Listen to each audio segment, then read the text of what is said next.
I'm Brooke Carter, 28, a senior investment analyst at Meridian Capital Partners. The Mont Blanc pen slipped from my fingers, clattering against the mahogany table as my phone buzzed for the third time in 10 minutes.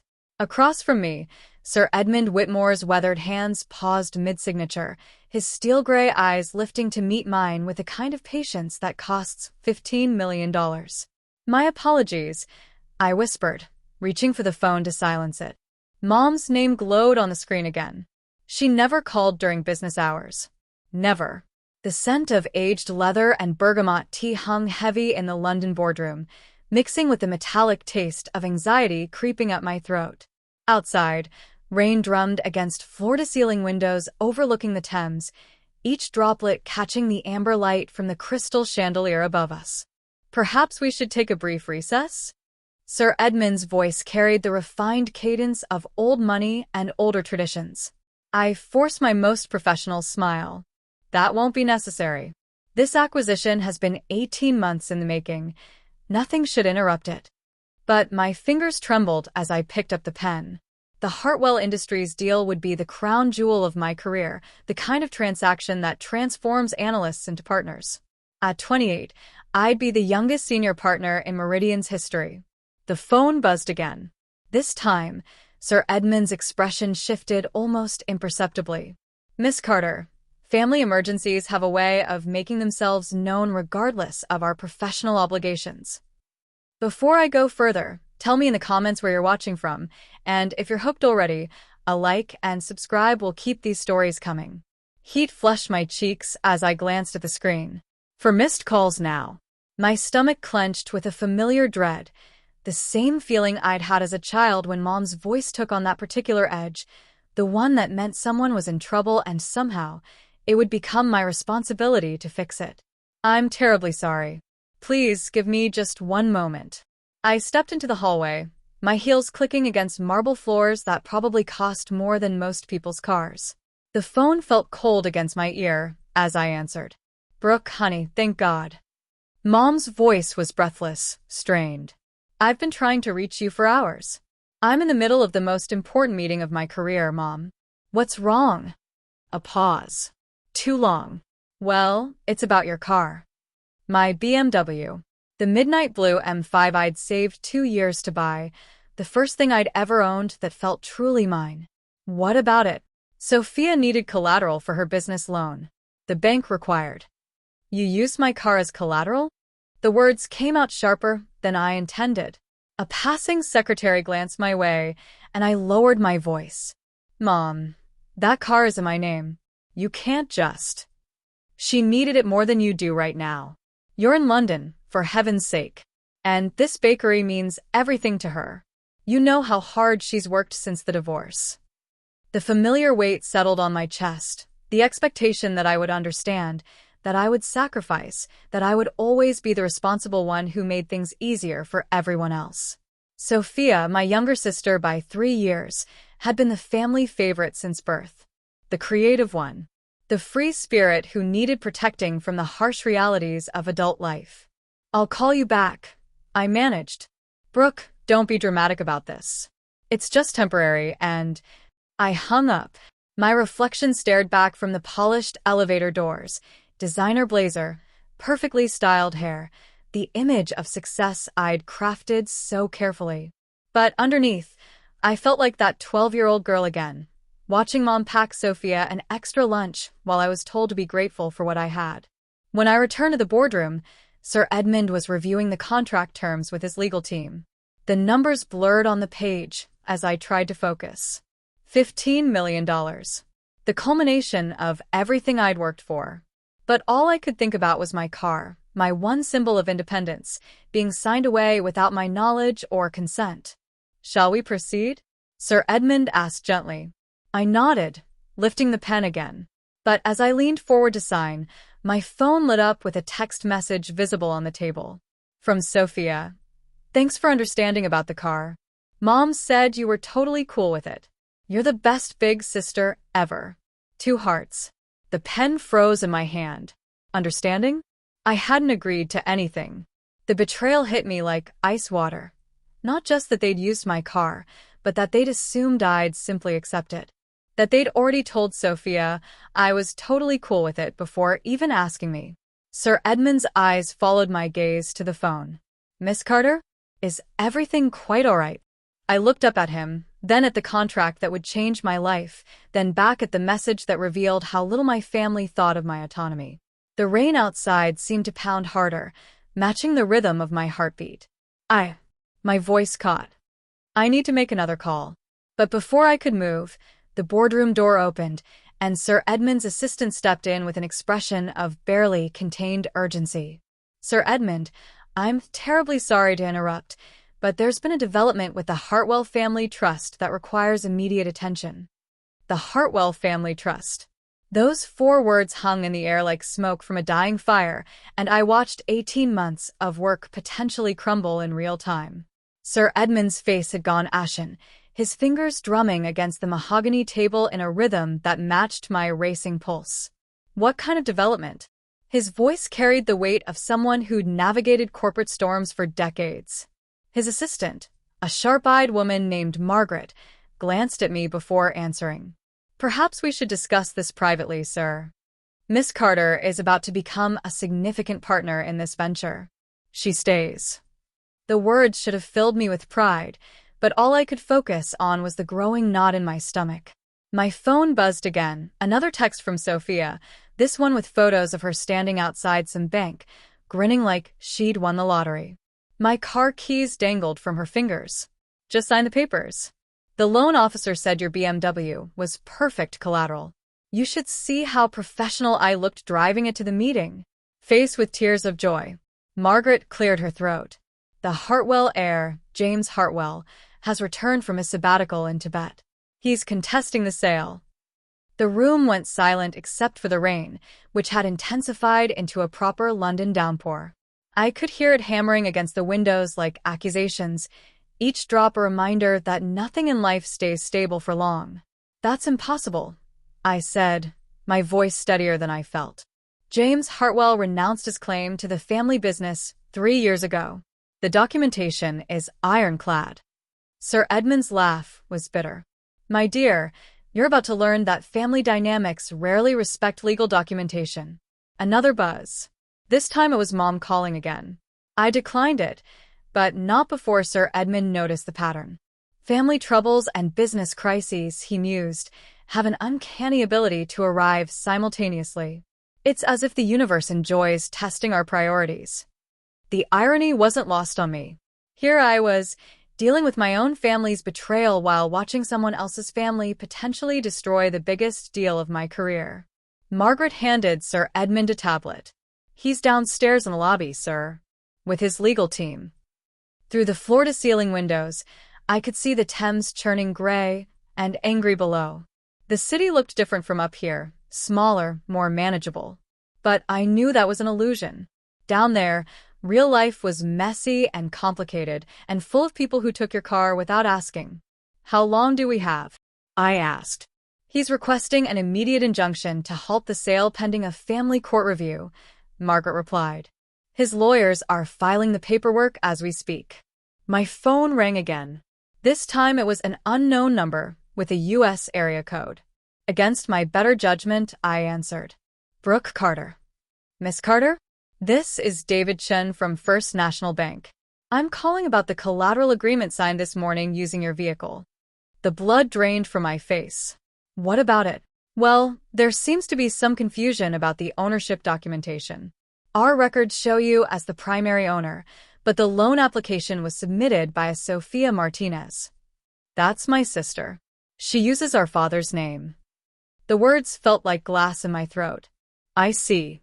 Well, the issue is that we need the primary owner's signature to finalize the collateral agreement. The loan cannot be processed without your explicit consent."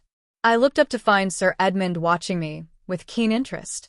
Margaret had stepped out, presumably to deal with the Hartwell situation, leaving us alone with the weight of our respective family crises.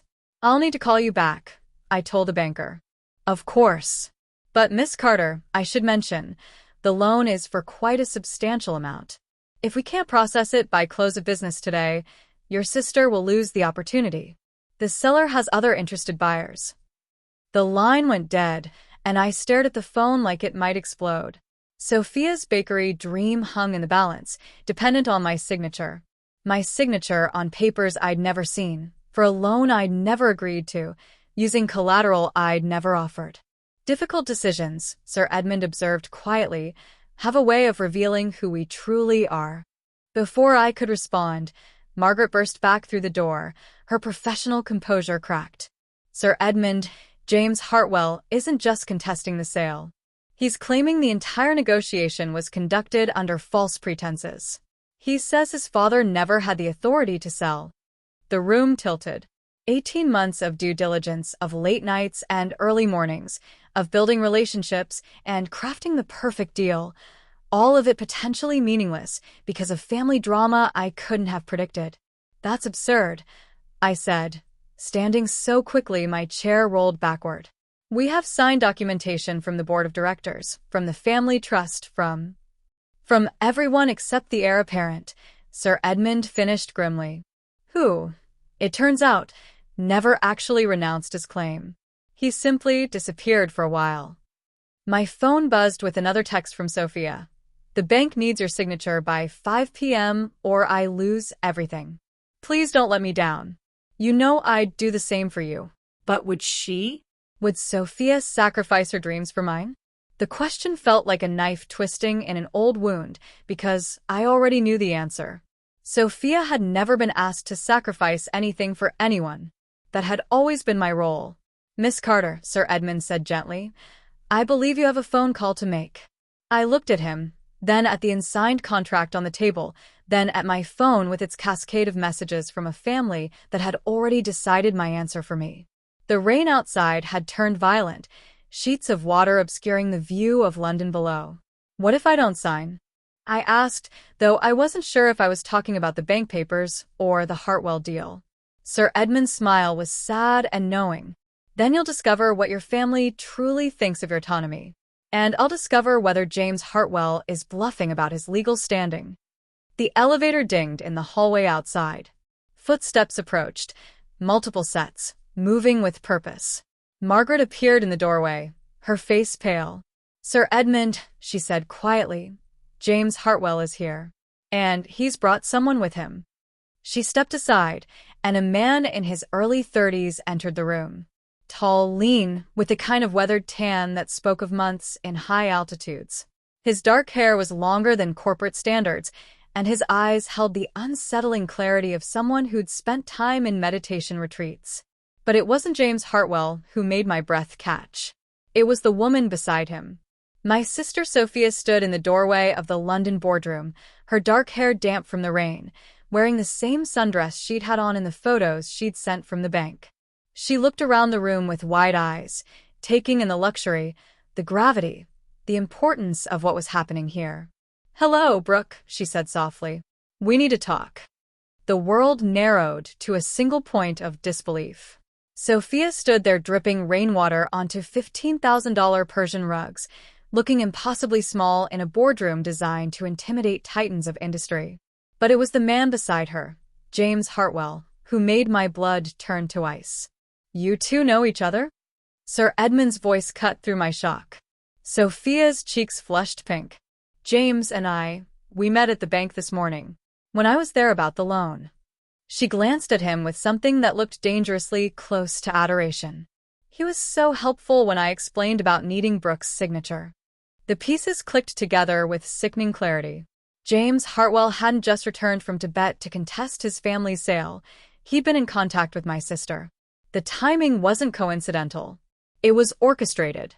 How convenient, I said, my voice deadly quiet.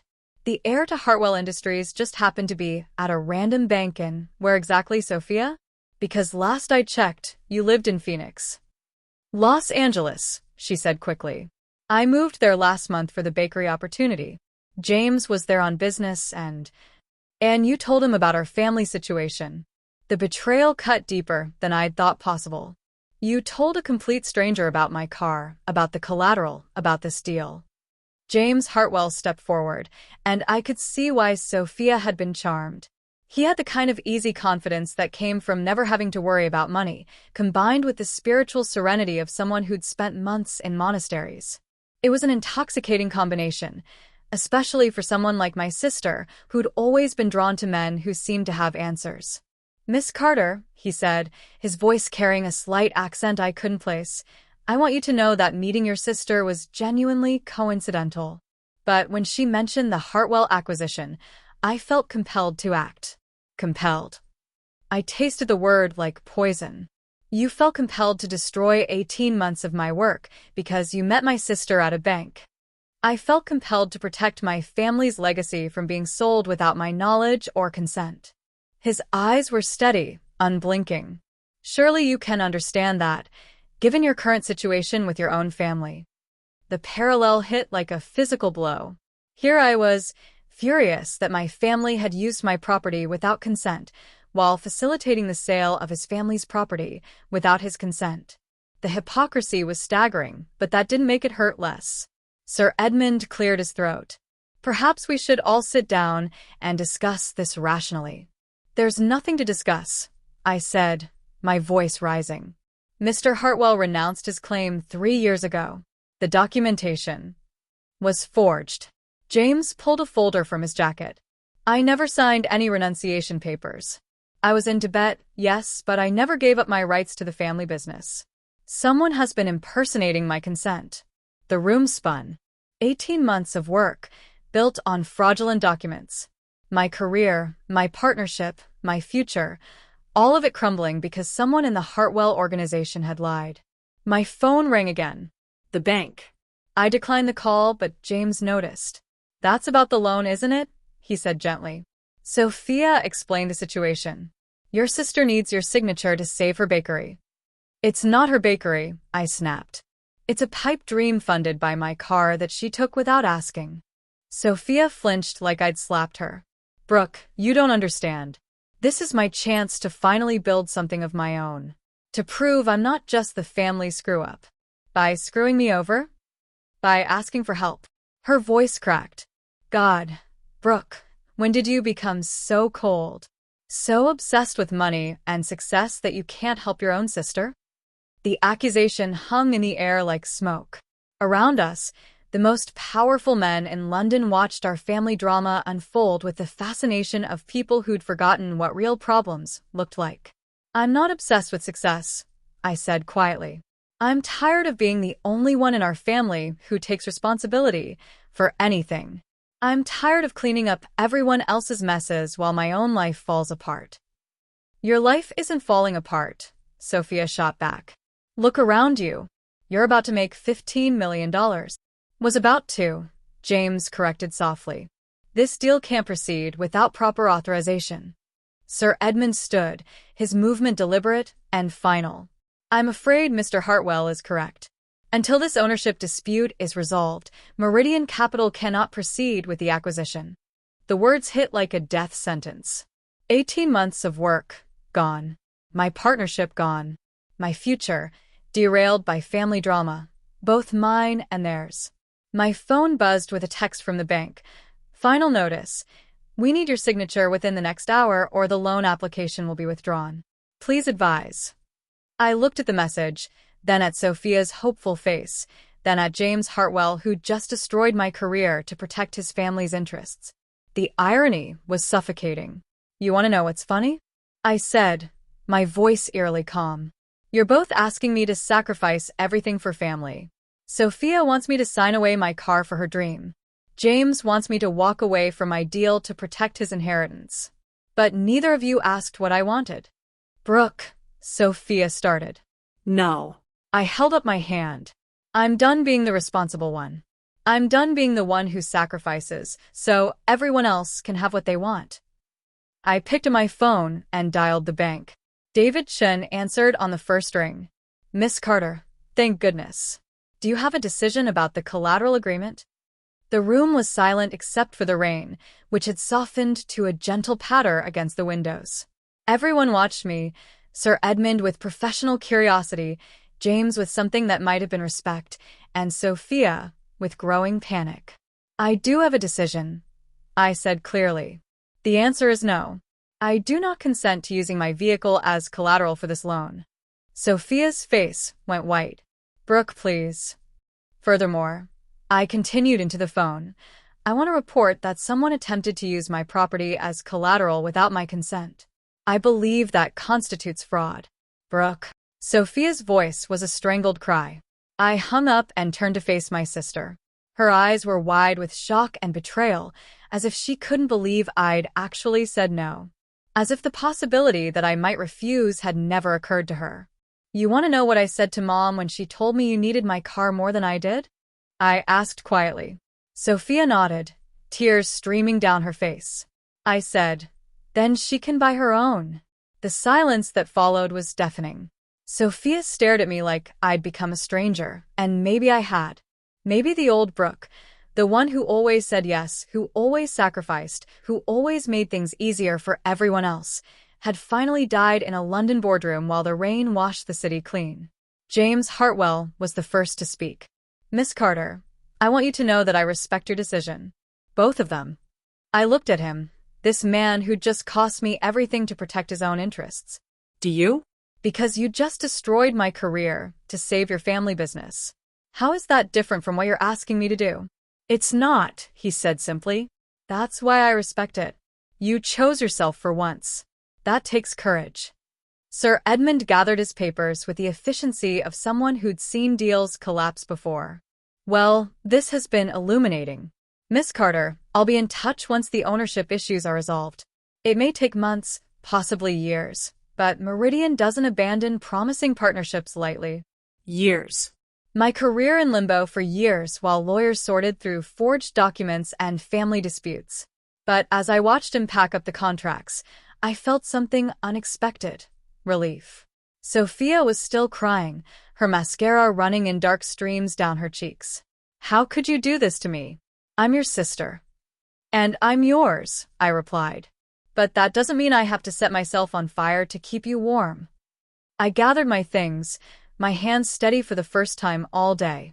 Outside, London sparkled in the aftermath of the storm, the city washed clean and gleaming. It looked like a place where new beginnings were possible. Where are you going? Sophia called as I headed for the door. I paused, looking back at her. My baby sister who'd never learned that actions have consequences, who'd never been told no, who just learned that even family love has limits. I'm going to buy myself a new car, I said. And then I'm going to figure out what I want my life to look like when I'm not constantly cleaning up everyone else's messes. As I walked toward the elevator, I heard James Hartwell say quietly to Sophia, she's right, you know. Sometimes the most loving thing you can do for someone is refuse to enable them. The elevator doors closed on Sophia's sobs and James's gentle voice trying to comfort her. As we descended toward the lobby, I pulled out my phone and deleted the family group chat, the constant stream of requests and guilt trips and assumptions about my availability. For the first time in years, my phone was quiet. For the first time in years, so was I. The lobby was bustling with the usual chaos of international business, but I felt separate from it all, like I was walking through a movie of someone else's life. Outside, London beckoned with its promise of anonymity and fresh starts. I had no job, no family support, and no clear path forward. But I also had something I'd never had before, the absolute certainty that I would never again sacrifice my own dreams for someone else's convenience. It was terrifying. It was liberating. It was mine.